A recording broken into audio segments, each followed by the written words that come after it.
오늘 방송에 의미가 있어요. 10회차 방송인데 첫 번째 여성 창업자 게스트분이세요. 그래서 오늘 방송 해보고 이제 주변에 좋은 분들 소개해 주시면 좋을 것 같아요. 전도 좀 해주십시오. 좋은 복음 많이 좀 전파해 주시고요. 노력하겠습니다. 네. 태용님이 뭐 이렇게 구조를 짜서 얘기하시는 경우가 거의 없는데 네. 오늘은 기합이 단단히 들어오 계시네. 두 분이시고 이제 그러다 보니까 우리도 두 명이잖아요. 네. 네. 이 두 분이 좀 어떻게 해서 이 창업을 결심하고 만나게 됐는지, 고등학교 때 내신 올 1등급 이제 그때 공부는 이렇게 하는 거지 하면서 이제 친구랑 이야기하면서 교육하는 방식을 했는데, 이제 카이스트 전산학과에 이제 들어가고 나서 과는 커지는데 뿔뿔이 노니까 공부를 해야 되는데 이야기할 사람이 없고 과대를 하시다가 이렇게 클라스홈으로 이어지게 됐는데, 부대표님은 좀 어쩌다가 창업의 길을 걷게 된 건지. 부대표님도 카이스트 출신이세요? 네, 맞습니다. 되게 많이들 물어보세요. 이제 뭐 과 선후배였냐, 친구였냐, 뭐 고등학교 때 알았냐, 되게 많이들 물어보시는데 서로 전혀 모르던 사이였어요. 아, 진짜요? 네, 그래서 조금 이제 역사를 거슬러 올라가면은 저는 이제 아주 어렸을 때부터 이제 창업이라는 게 하고 싶었어요. 소위 말하면 학교를 만들고 싶었어요. 어렸을 때. 이제 한국에서 1학년을 마치고 이제 부모님이랑 같이 미국으로 이민을 가게 됐어요. 딱 계기가 있었구나. 네, 그래서 대한 이해가 너무 없었어요.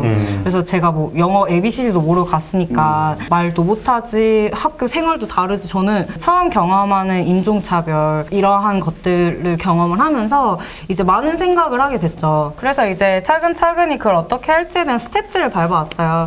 그래서 이제 고등학교 때까지는 유엔을 가야겠나? 아니면 내가 뭐 외교관이 돼야지 이걸 할 수 있을까라는 고민을 하다가 대학원을 이제 가서 저는 VR이랑 AR을 전공을 했어요.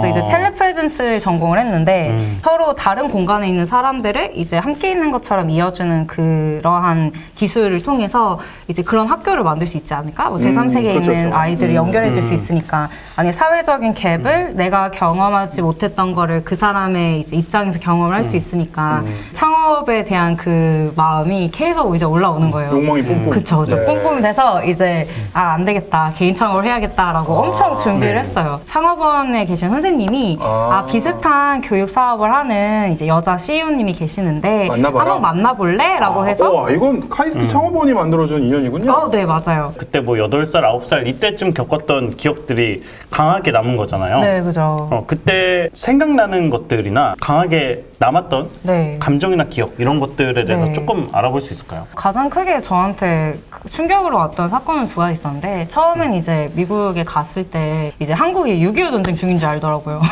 그 전쟁을 뭐 50년을 해. 그러니까요.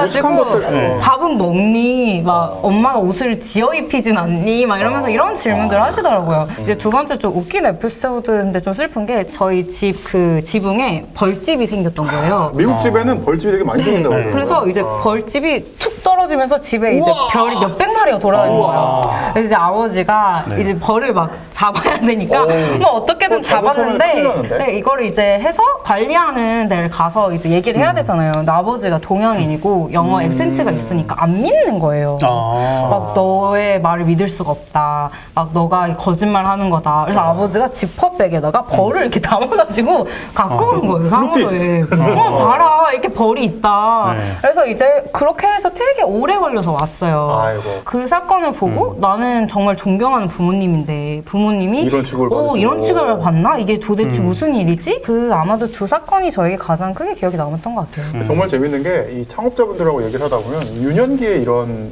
경험들이 굉장히 의지를 굳게 하고 생각을 맞아. 더 키우고 이런 경우가 굉장히 많은데 되게 좋은 예인 것 같습니다. 네, 그것도 8살. 8살. 저도 저희 딸내미 강하게 키워야 될 것 같아요. 밥을 주지 않고 벌도 좀 쏘이게 하고.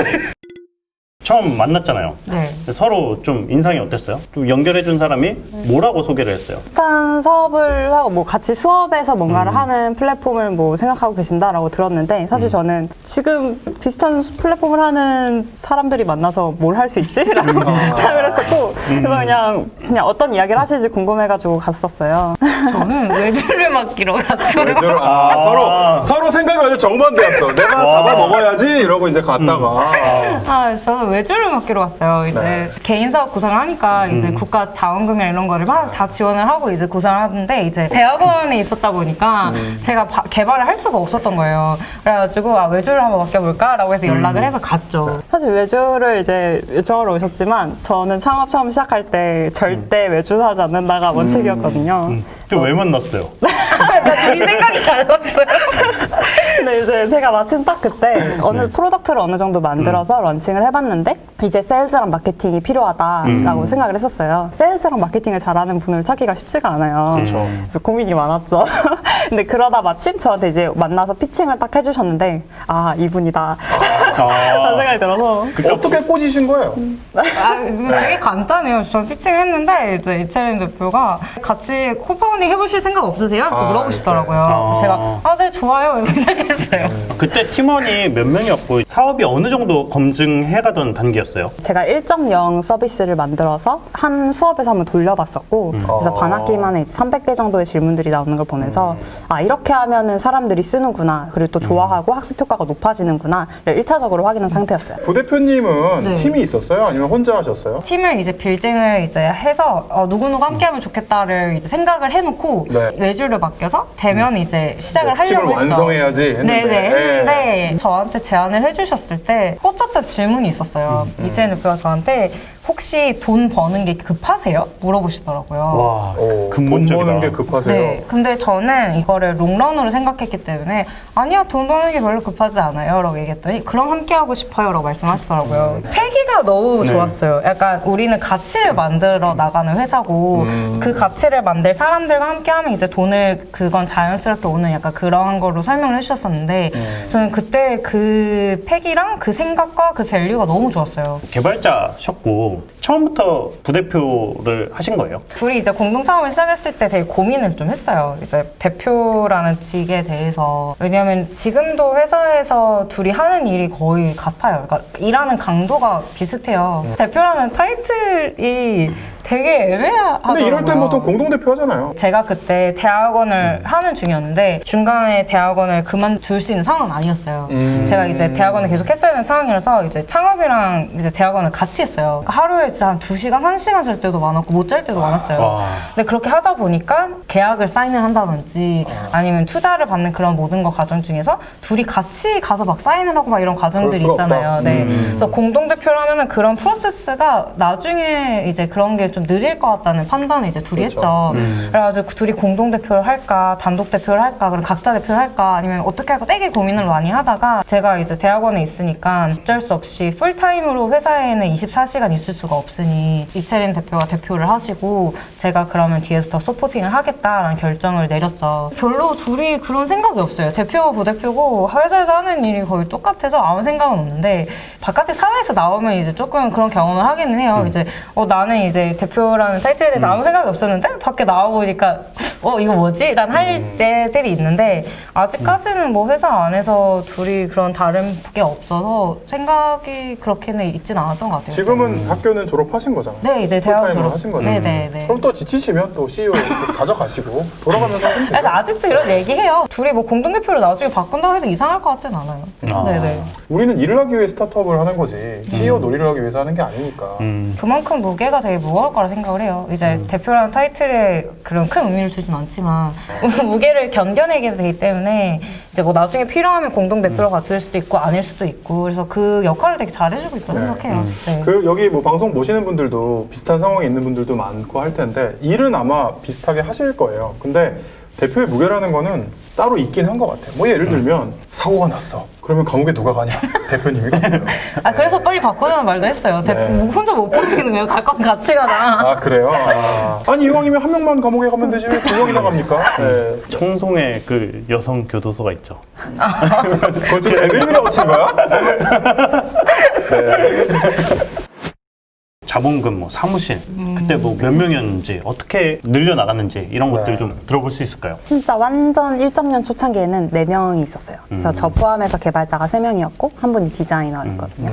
그래서 카이스트 창업원에서 이제 제공해 주시는 사무실에서 있었었고 기숙사 같은 경우에도 스타트업 빌리지라고 해서 제공을 해주셨거든요. 아 그래요? 그럼 스타트업을 카이스트에서 스타트업을 꿈꾸는 사람들만 들어가는 기숙사가 있어요? 네, 맞아요. 와우. 역할 구성은 어떻게 됐어요? 그 당시에 되면. 이제 저희가 개발자 3명이 한 분은 웹사이트를 개발했었고 한 분은 iOS 앱이랑 백엔드 개발을 했었고요. 디자이너분은 이제 저랑 같이 마케팅이랑 디자인했었고 저는 안드로이드 앱 개발, DB 구조 설계하고 그 외에 이제 잡다한 많은 것들 뭐 피칭을 하고 대회를 하고 그냥 다 했네요. 안드로이드 앱 개발과 피칭을 했다. 돈 벌릴 때까지 좀 어떤 구조로 일을 하고 허스를 했냐, 어느 정도로. 제가 아까 말씀드렸던 잡일 중 하나는 정부 지원 사업이었는데 대한민국 정부도 또 큰일을 했네. 네. 정부 지원 사업을 하면 대표는 돈을 못 받아요. 네, 맞아요, 팀원들은 맞아요. 돈을 줄 수가 있거든요. 그래서 이제 그런 걸로 생활비를 최소한 할 수 있게끔 했었고 같이 창업을 코파운딩이니까 저희 코파운딩이 딱 2명 있었거든요. 저랑 이제 이채인 대표랑.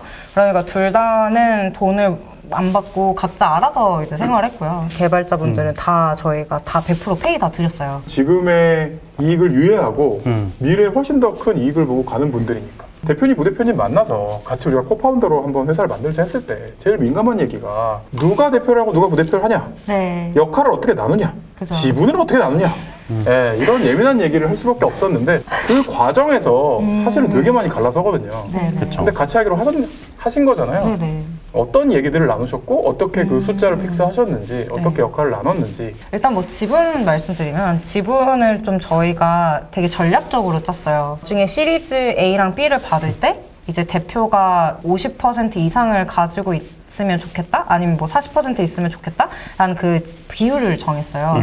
그렇게 해서 저희가 가장 많은 이제 주주가 들어와도 저희가 결정을 많이 할 수 있는 최대한의 이제 지분들을 맞추려고 해서 그렇게 계산을 해서 나눴어요. 그리고 누가 몇 퍼센트가 누가 몇 퍼센트고 막 나는 몇 퍼센트 할 거야 이렇게 싸울 수 있었는데 그거를 좀 계산을 해서 우리가 회사를 좀 더 보자.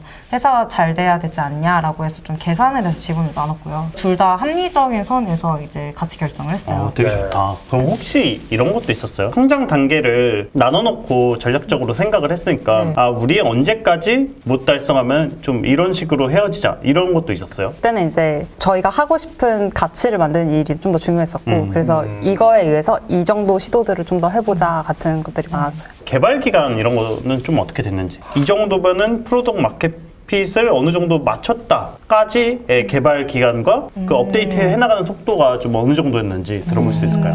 사실 저희가 처음에는 대학교를 타겟했기 때문에 프로덕트를 낼 수 있는 시기가 1년에 2번밖에 없어요. 네. 봄학기 시작할 때 그렇네. 놓치면 안녕 다음 학기 봐 이렇게 되는 거구나. 약간 패션업 같다. 네. 그렇지. FW, 뭐 SSC 네. 준비하는. 맞아요. 제가 이제 마음 먹었던 게 2016년 말, 2017년 초였으니까 그때부터 이제 개발 시작해서 안드로이드 앱, iOS 웹사이트 이렇게 3개를 8월쯤에 배포를 했었어요. 초반에 이제 돈도 없고 그러고 있을 때 이상하게 막 재밌잖아요. 그 이상하게 돈이 없으면 재밌어. 네, 아, 그쵸, 그쵸. 왜 그럴까? 좀 그때 당시에 어떤 교수님이 이제 수업에서 공식적으로 이제 채택을 하고 나서부터 확 잘 되기 시작을 했다라고 말씀을 하셨는데 그거 외적으로도 되게 마케팅 활동들이 있었을 것 같아요. 전략이 있었을 거고 학생들이 무조건 많이 다운받게 하고 자연 발생적으로 수업별 게시판에서 이야기를 발생시켜야겠다라는 접근을 했다가 이제 수업에서 공식적으로 툴로 쓰게 하자라는 게 유효했는데 그 이후에 마케팅이라든지 그런 것들을 어떻게 해나갔는지 일단 이제 그렇게 유틸리티 툴로서 하게 되면 교수님이 수업에서 사용하시지 않으면 학생들이 쓰지 못하게 돼요. 그러다 보니까 이제 교수님들 대상으로 클라스홈이 어떤 플랫폼이고 어떤 취지에서 만들어졌고 실제로 사용했을 때 어떤 효과를 가져왔는지를 이제 일일이 안내를 드렸었고요.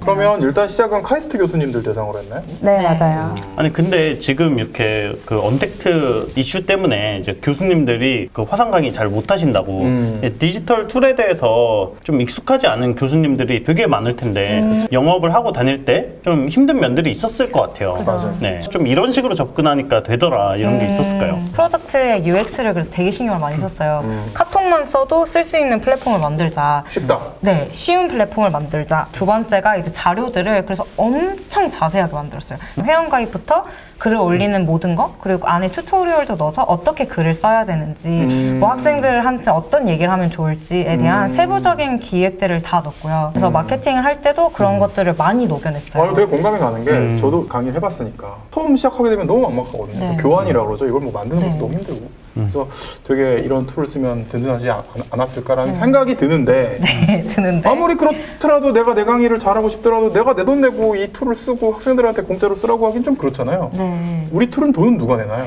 그래서 저희가 이 프리미엄을 가져가요. 그래서 저희가 평생 무료 버전이 있어요. 선생님들이 무조건 쓰실 수 있게. 프리미엄 버전은 선생님이 내시는 게 아니라 기관이 돼요. 그래서 대학이? 네, 대학이나 뭐 학과. 그리고 학과. 지금은 조금 마켓이 커져서 학원이나 아니면 회사에서도 낼 수 있고요. 네. 근데 그러면 내가 교수님을 설득해서 쓰게 하는 거는 이익이 분명하니까 쓸 수 있어도 대학 본부를 찾아가서 이거 뭐 돈 내고 쓰세요 이렇게 얘기하면 싫어 이렇게 얘기할 텐데 네. 어떻게 뚫어졌어요? 첫 번째로 페이드 비례 사인해준 학교가 어디예요? 처음에는 카이스트 카이스트. 학과 역시 뭐 카이스트 다 해줬네. 뭐 시작부터 뭐 잠자리 밥에서부터 시작해가지고 뭐 장학금 뭐 전산학부도 있고 일렉트릭 엔지니어도 있고 네. 되게 교수님들의 얼리아부터 분들이 되게 많이 계셨어요.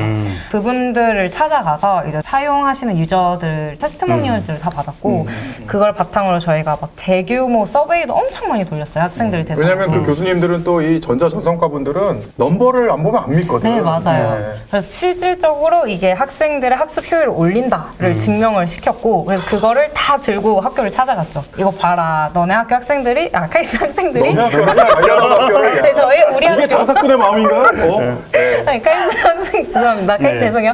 우리 학교가 이러한 이제 문제점이 있고, 교수님들이 이렇게 동의를 하셨고, 해보니까 이렇다더라를 이제 저희가 풀 이제 데이터베이스로 다 적었어요. 네, 그렇게 해서 이제 학교를 설득을 하는 과정들이 있었죠. 네. 네.